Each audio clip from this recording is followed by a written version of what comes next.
Bismillahirrahmanirrahim. Tuan Speaker, Tuan Sri Speaker, saya menyertai rakan-rakan lain dalam merafak sembah berjunjung kasih kepada Duli Yang Maha Mulia Tuanku Agong menyampaikan titah diraja tempoh hari. Saya terus kepada perkara yang hendak saya sentuh, iaitu moving on dan perdamaian nasional. Kita dengar orang ramai menyebut mengenai perdamaian nasional dan moving on, dan secara prinsipnya kita pun berfikiran serupa, tetapi berbeza daripada pendekatan.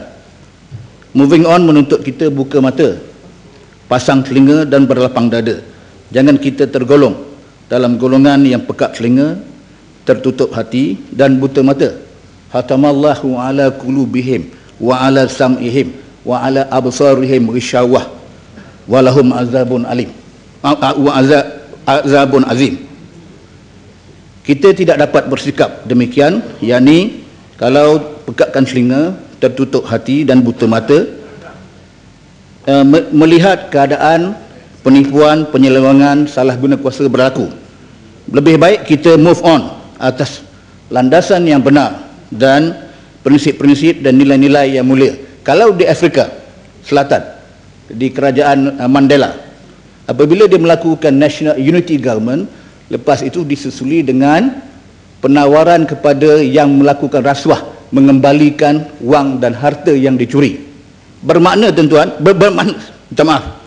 bermakna ahli-ahli yang berhormat, Tuan Speaker, National Reconciliation bersyaratkan kita melakukan satu pembetulan ke atas perkara-perkara salah laku yang dilakukan dahulu.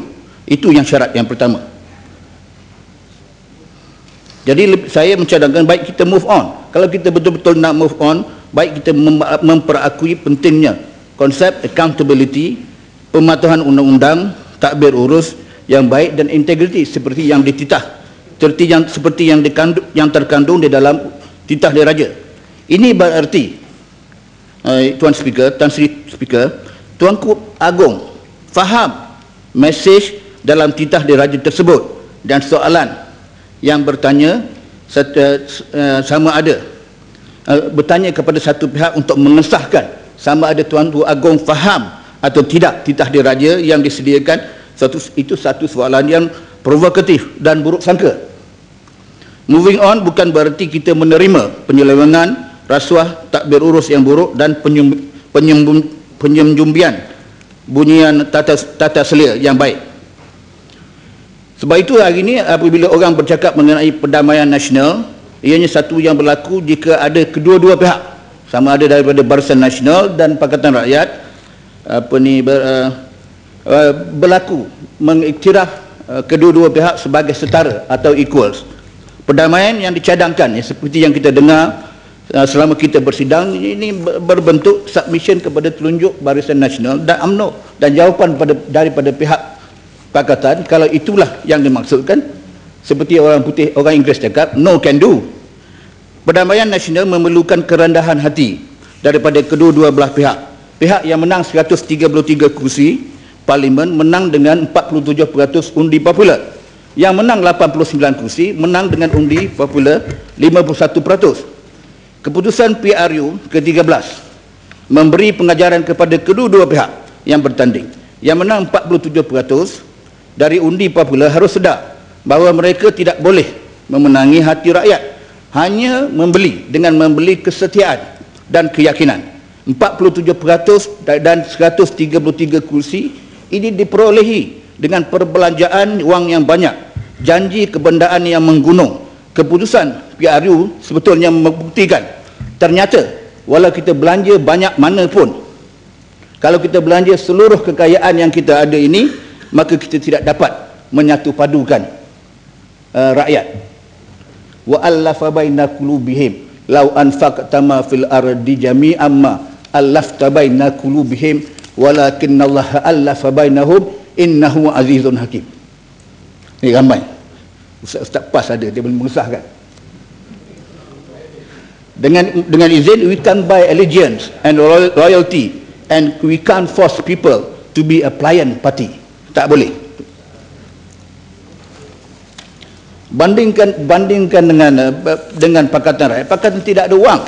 Tadi YB PJ Utara kata DAP hanya belanja 5 juta untuk pilihan raya 2013 ni keseluruhannya.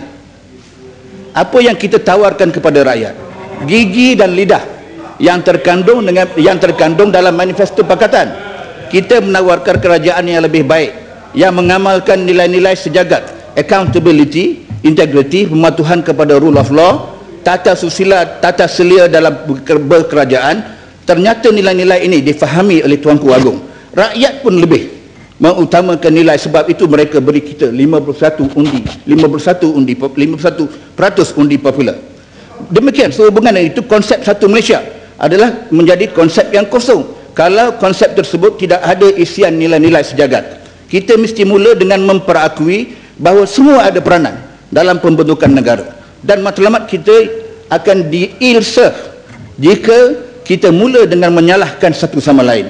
Maka saya berpandangan agak kurang sopan apabila dikatakan keputusan PRU diakibatkan oleh tsunami Cina. Perhatikan statik ini. Melayu 65% dalam negara kita ini. China dan India dan bakinya, yakni bukan Melayu, 35%. Kedudukan dominasi Melayu tidak akan tergugat. China, orang-orang China tidak boleh memerintah jika semua China di Malaysia ini bersatu padu. Mereka hanya 25% daripada penduduk. Lihat pada perangkaan. Di negeri majoriti Melayu, Kelantan, Terengganu, Kedah, di mana penduduk Melayunya 80% ke atas, maka PAS dan UMNO mempunyai harapan sama-sama untuk menang 50-50. Sebaik saja peratusan kaum Melayu menurun, kedua-dua PAS dan UMNO menurun peratusan peluang untuk menang. Ini membuktikan bahawa PAS dan UMNO perlu meningkatkan keyakinan di kalangan bangsa bukan Melayu untuk menang. Jika UMNO dan BN tidak mahu belajar, saya yakin orang-orang PAS, di pihak PAS tidak ada masalah untuk berdekatan dan berurusan dengan bukan Melayu. Ia juga pengajaran. Saya pernah cakap mengenai Pakatan juga. Ia juga pengajaran kepada parti bukan Melayu. DAP sebagai contoh pun sama, dan kita akui perkara ini. Sebaik saja peratusan penduduk bukan Melayu menurun, peluang kita menang pun turun. Pengajarannya ialah kita hanya akan menang dan berjaya jika kita berjaya meningkatkan keyakinan di kalangan orang Melayu. Kita dalam DAP sebetulnya tidak mahu kelahi dengan orang Melayu. Kita mahu ramai lagi orang Melayu masuk DAP. Kita bukan musuh Melayu, kita bukan musuh raja-raja Melayu, dan kita bukan musuh perlembagaan. Musuh Islam pun kita boleh bicara. Tidak ada rakan dalam DAP yang Tuan Speaker, tidak ada rakan dalam DAP suruh saya berhenti jadi Islam. Saya baru tadi baca ayat Quran tadi, buktikan saya Islam lagi. Yang Muhammad. Maiden speech saya nak teruskan, saya tak bagi. Saya nak sebut satu perkara. Teriakan Melayu. Sebagai bukan orang Melayu. Selama kita bersidang, teriakan Melayu itu dan Melayu ini lantang kita dengar. Kadang-kadang dalam nada yang bellicose dan mengajak kita bergaduh. Yang berteriak Melayu itu dan Melayu ini lupa bahawa lebih ramai orang Melayu menolak mereka. Dari jumlah 11.23 juta yang keluar mengundi, jumlah Melayu ialah 65% atau 7.3 juta. UMNO dan Barisan Nasional mendapat 3.4 juta undi Melayu. Ini berarti 3.9 juta orang Melayu telah menolak Barisan Nasional berbanding dengan 3.4 juta. UMNO sendiri secara keseluruhan hanya mendapat 3.2 juta undi, yakni sama dengan jumlah ahli UMNO. Mereka yang menjerit Melayu itu dan Melayu ini menjerit atas autoriti apa? Majoriti Melayu tidak bersama kamu. Kita nak tanya, apa parti Melayu yang terbesar lakukan selama mereka memerintah sejak tahun 1955 hingga hari ini? Yang perintah kerajaan persekutuan ialah Perikatan dan Barisan Nasional yang dikepalai oleh UMNO. Pendapatan purata orang kampung yang majoriti Melayu sekitar RM3,000 sebulan. Kebetulan itulah dianya tahap kelayakan menerima bantuan rakyat satu Malaysia. Pendapatan purata orang Melayu, saya nak sebut, biar orang UMNO dengar. Pendapatan purata orang Melayu 70% daripada pendapatan purata orang Cina.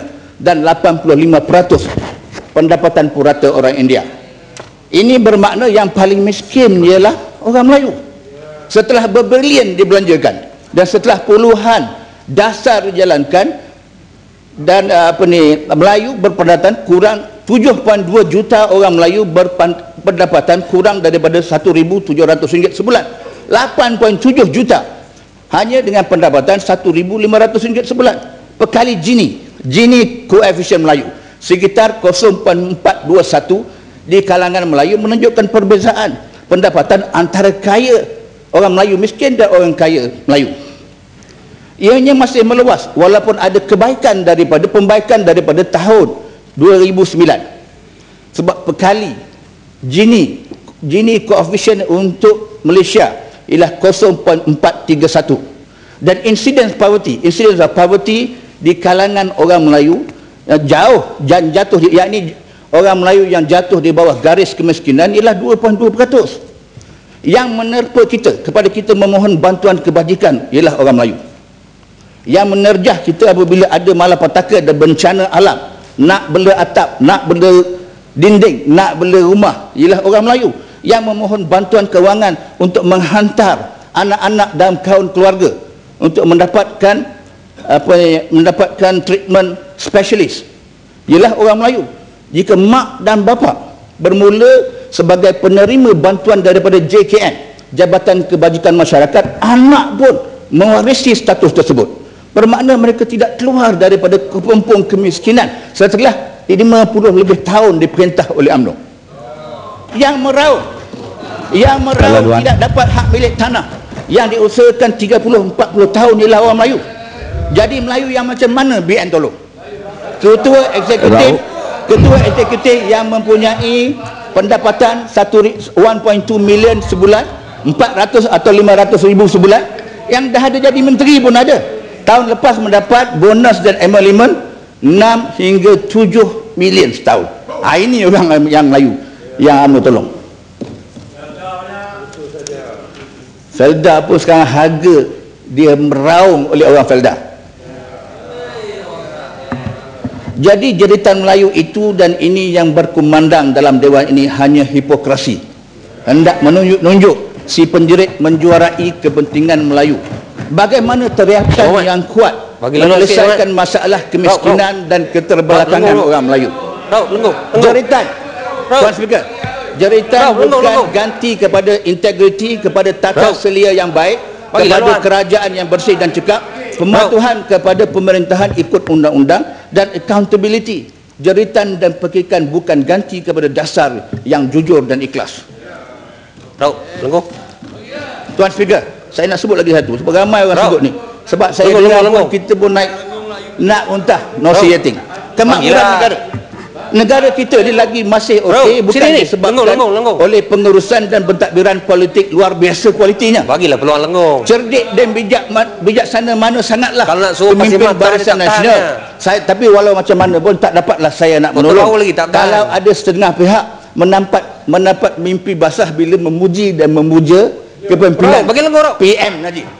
Okey. Lenggong. I can't help if somebody get wet dreams describing the leadership Bagilah Prime Minister tadi. Tuan Speaker, negara kita selamat. Tuan Speaker, Saya tak bagi lalu. Lenggong. Negara kita selamat.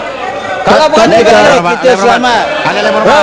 Kalau bukan bagi negara. saya cabar kalau bukan bagi. Lenggong dulu. Lenggong duduklah. Tuan Speaker, Puan Anda berkata. Bertenang dalam bermain. Boleh. Secara konvensinya apabila seorang ahli berhormat baru maiden speech, bagilah laluan itu. Itu secara konvensi yang berhormat. Sudah saya sebut tadi. Jangan ganggu ahli berhormat. Negara kita selamat. Kerana dapat nikmat, dapat hasil dianugerahkan Tuhan. Ahli yang berhormat sudah. Lenggong, awak masa bagi ucapan tak bagi orang cakap. Tuan Speaker, ini Melayu yang lupa daratan. Tuan Speaker, Boleh ahli yang berhormat. Duduk dulu yang berhormat. Lenggong masa bercakap tak nak bagi orang laluan. Duduklah. Sama ni. Support saja. Duduk. Ini semua Melayu yang lupa daratan. Tuan Speaker, Duduk dulu, Raub, duduk dulu. saya sambung Tuan Speaker. Sila jangan ganggu. Sebetulnya negara kita selamat kerana Malaysia dianugerahkan Tuhan sebagai negara yang kaya.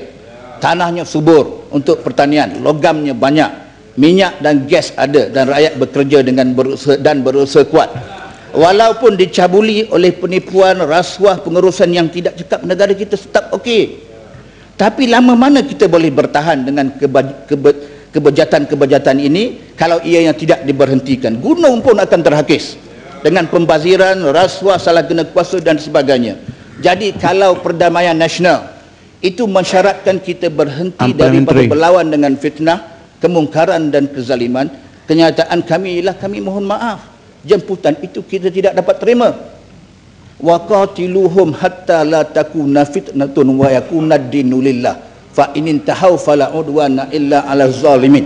Selagi ada kezaliman, kita tetap lawan.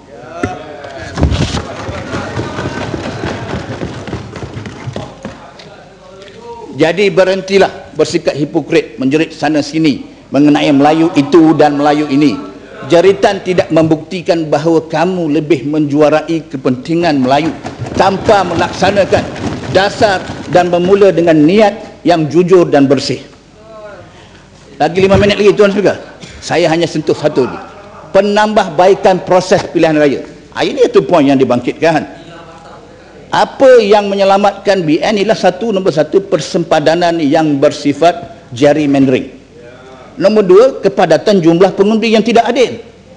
Sebagai contoh, lihat angka kepadatan penduduk dalam 5 kursi parlimen yang BN menang di Selangor. BN menang dalam 5 kawasan yang jumlah pengundi yang boleh mengundi ialah 322,000. Kepadatan purata ialah 54,000. Sabak Bernam, Sungai Besar, Tanjung Karang, Kuala Selangor dan Hulu Selangor. PR menang 17 kursi, jumlah orang yang boleh mengundi dalam 17 tempat ini ialah 1.777 juta orang. Kepadatan purata ialah 105,000 orang. Kesan kepadatan atau malapportionment dan gerrymandering ini amat ketara di negeri Selangor. Perkara yang serupa kita lihat dalam negeri-negeri lain.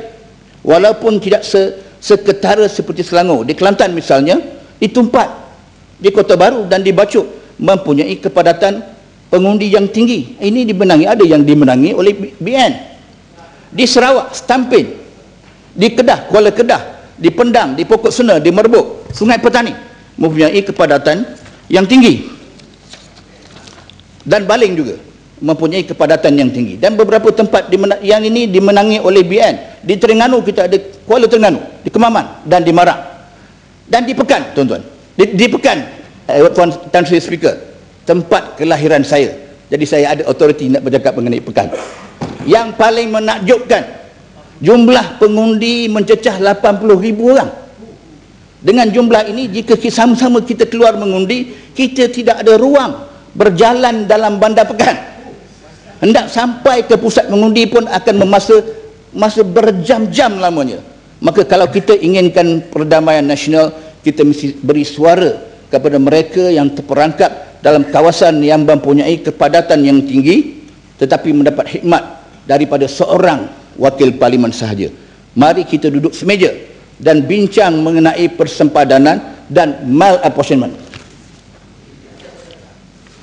Terima kasih. Sudah habis? Belum habis lagi. Saya tanya yang berhormat. Saya nak sentuh sikit mengenai Petronas. Sila, gulung yang berhormat. Dan Sertifikat gulung, okey. Accountability, integriti, kepatuhan kepada undang-undang dan tata selia yang baik dan pengurusan sumber kekayaan. Rakyat gelisah membaca penilaian Petronas yang dibuat oleh Pertubuhan Kajian seperti Revenue Watch Institute. Ianya mendedahkan kepada rakyat bahawa prinsip dan nilai-nilai accountability, integriti, tata selia yang baik yang disebut dalam titah diraja tidak kelihatan pada pengurusan aset dan sumber hasil negara seperti Petronas. Kajian oleh Revenue Watch Institute melalui terbitan laporan Resource Governance Index RGI meletakkan Malaysia di tempat 34 daripada 58 negara dan pengurusan dari sudut pengurusan sumber minyak dan gas negara. Negara seperti Timur Leste, Filipina dan Indonesia semua berada dalam kedudukan yang lebih baik daripada Malaysia. Punca ini semua ialah kekaburan dan kerahsiaan pengurusan Petronas. Masanya tiba untuk Akta Pembangunan Petroleum 1974 digubal semula dan pengurusan sumber kekayaan negara diawasi oleh Parlimen. Petronas berbelanja antara 35 hingga 40 bilion setahun, tetapi kita tidak tahu butiran dan perincian pelaburan tersebut. Kita mencadangkan prestasi dan keputusan-keputusan yang dilakukan oleh Petronas diletakkan di bawah oversight Parlimen, kerana Petronas adalah penjaga kepada penyumbang pendapatan negara yang paling besar. Nak gulung dah.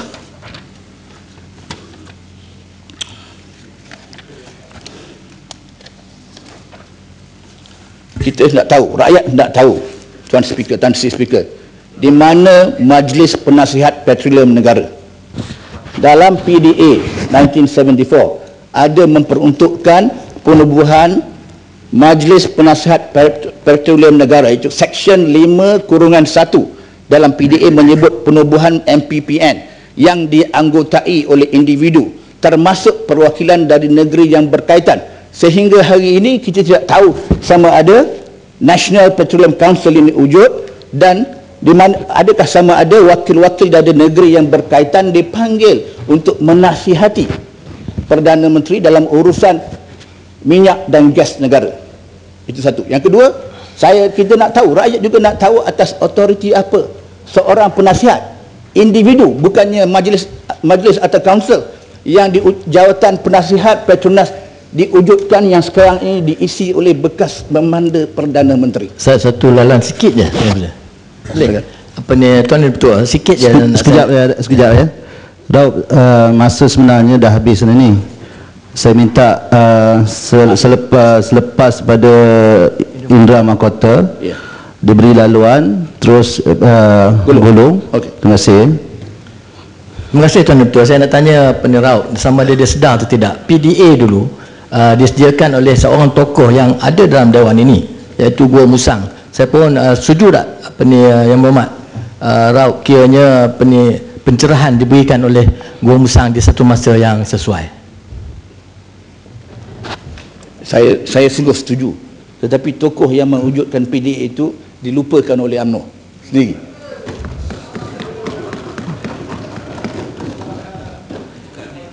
Dia boleh. Akhir sekali kita nak tahu, akhir-akhir ini kita ingin bertanya sama ada Perdana Menteri telah menggunakan kuasa mutlaknya untuk memberikan hak mencari gali kepada syarikat milik individu selain daripada Petronas. Adakah dia telah melakukan tersebut? Dan ini bertentangan dengan deklarasi accountability, integrity, rule of law and good governance. Perkara-perkara ini sebab kita tahu baru-baru ini satu kawasan telaga minyak yang begitu luas, 25,000 km2 telah diberikan kepada Pexco. Pexco ini syarikat berkaitan dengan usaha tegas, syarikat yang dimiliki oleh Ananda Krishna. Kita nak tahu adakah Perdana Menteri sebagai ketua negara ini telah melakukan satu backdoor dealing. Ini kita nak tahu. Akhir sekali Tuan Speaker, saya nak berapa kali akhirnya? Ini akhir sekali. Seperti yang disebut oleh Yang Amat Berhormat Menteri Besar Terengganu, daun selasih ikan puyuh. Terima kasih, thank you. Ya. Terima kasih.